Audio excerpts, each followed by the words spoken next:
वेगळा देव शोधण्याची काही गरजच नाही असे मायाताई या ठिकाणी सांगून जातात. खूप सुंदर. दुसरा शेर आहे सिंधुताई बोधले यांचा. वृत्त आहे अनल ज्वाला. त्या म्हणतात, संपला कधी जर गंध तुझा चंदना अरे. संपला कधी जर गंध तुझा चंदना अरे.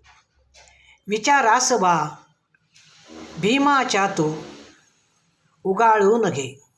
सुंदर. ऐका. विचारास बा भीमाच्या तू उगाळून घे. जर चंदनामधला गंध कमी झाला तर त्यासाठी इतरत्र भटकण्याची गरज नाही, वने शोधण्याची गरज नाही. आज समाजामध्ये एक महानायक आपल्यासमोर आहे. त्या महानायकांच्या विचारांचा जर मागोवा घेतला तर पुन्हा एकदा आपल्याला चंदनाचा गंध निश्चितच मिळेल अशी खात्री या ठिकाणी सिंधुताई देतात. खूप सुंदर. पुढचा शेर आहे मंदाकिनीताई क्षीरसागर यांचा. वृत्त आहे पादाकुलक.